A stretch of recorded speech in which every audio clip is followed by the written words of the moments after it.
Mado agone mi kova mi apa modo doji le Ghana ti kome godo nyankwenye nate agbeye me Peter Jaro nyama yike atro asi le nyamoda ndoga tantinam le egbenya jo pa akpaji le ebegbeme civis nyama yike la sitrom le mi apa nya joji le ebanyiba TV joga nungbo wana woman nusenes ebe English nyane do pa yike dame goni apa nya jo happy wodona bore te bresari yike na wana reka klimi le kala yike mado ago kova mi apa modo doji a de jesibe mia ano motor Traffic and Transport Department MTTD do operate kana la gota kodo nya oji bom le Ghana to come godo ike mi ano open lady for one o mete 3 le modo foku one oji kana road crashes kakula ala ike o khato na no biaro koto agojeje le modo do pese predodo one oji kanya road offenses repejinu bantome le parko ga pribla ever for evm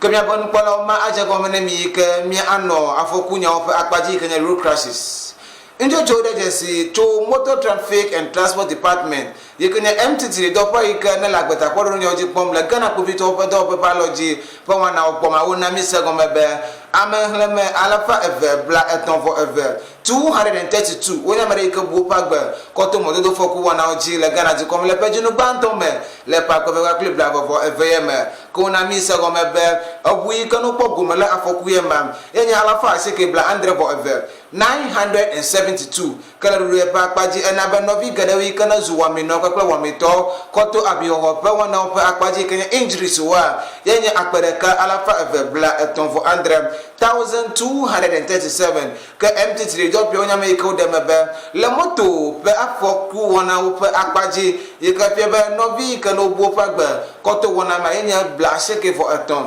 yenya 93 kele America no kwa bia yenya alafa eton bla den for eve ko na mi sa gomebe commercial vehicle so yika nya sisi bu yika ne wole mi apomodo dojia alafa andre yika 707 onya abu ko gomele afoku wana o men ke na be ame bla sheke for aton bu pa gbe yika we ba ma alafa adem bla ve wo pa agbela ha me koto abi ko pa wana o pe akpaji kale open lady pe wana o menemi le modo foku wana o menemi gogoa wona mi se gomebele ashanti nutoma enje jode jesi be ame alafa aton club enyi wo ya mere yiko pagbe ele hama yike na be ame bla enefo enne wo bu pagbe koto modo foku wana o pe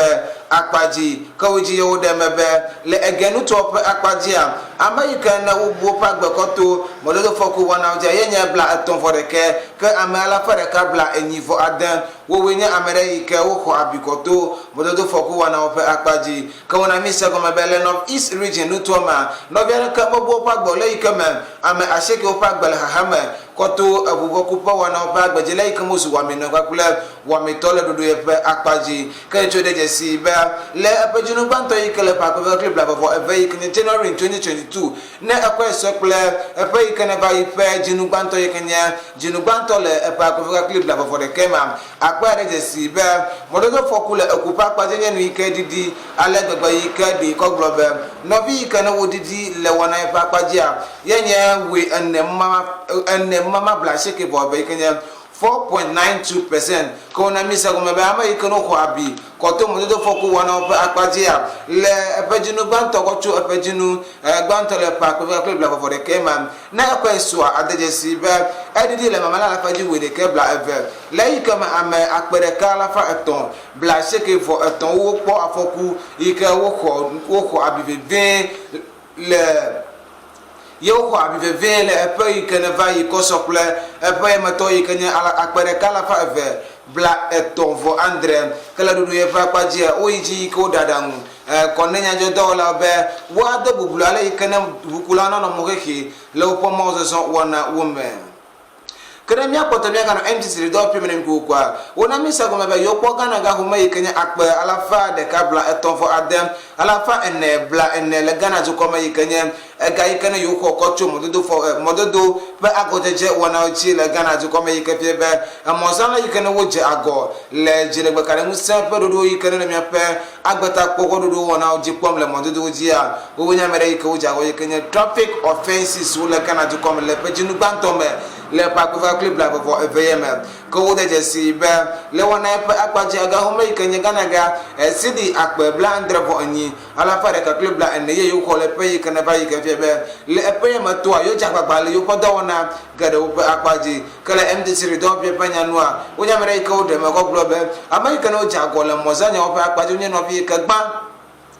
aguguda se di ban mele wusi kenya driving license bevelanya ba expired documents so ikafe bele opa gbalan le di opa pajia agbalan de kat megala domu katon lanya ba wona mere ika wo dale ase papli dudu gade oji le gana pa mododo woji ko wona misa go mebele ika me agojeje alafa eve play bla ato opa dudu onye ni kala jinu gbanto yema akwere je sibe le egenu to hoju na gana jukwa no bi bla adde for de ke wona mere ika o jagba iko proko ire bonu kala ashanti nu to bla enevo andre kala do ye pa paja de sibe le bono je panu to ma bla for eve o muti enyagala le bon kokoko yika wa akonya mechuchu akoko na novio ko na mise go mebe gana ga ho me yikanya akpabla enevo asheke alafa temple bla enya ye yote kokochu novi kana oje agole egenu to novi kana oje agole ashanti nuto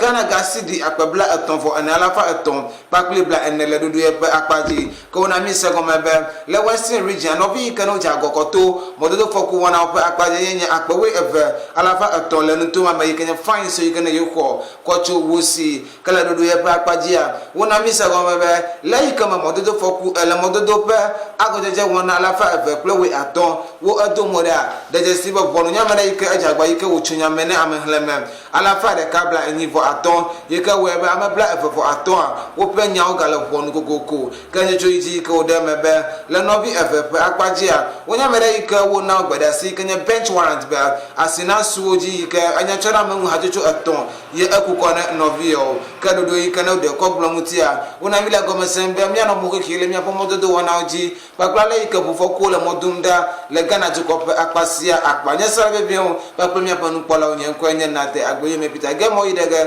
yikemi achumi apon lady wana ole motor traffic and transport union mttd do bi pa akpaji akono semdo yenye ekejaro nyama yika address nyama dan dokatantina mle egbe jajo pe wana akpenemi le mi apere ka wota kama na jesibe enu ikana wana daja agbabe yekwato yika yegala won ikana atro asile emuti continuous perfection is better than delayed perfection yenya agba yika makoko glo mi bola mi ape ajaga nu pomo wona woji ndemi